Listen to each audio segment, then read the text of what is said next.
గుంటూరు కాకుమాను వారి తోటలో Republican party of India రాష్ట్ర అధ్యక్షుడు బోరుగడ్డ అనిల్ కుమార్ కార్యాలయం ఎదుట ఉన్న షెడ్డులో కుర్చీలు బల్లలు వేసి బుధవారం రాత్రి గుర్తు తెలియని వ్యక్తులు పెట్రోల్ పోసి నింపిపెట్టారు.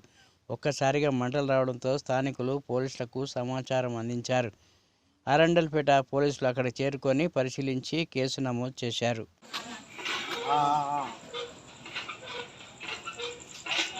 వీడియో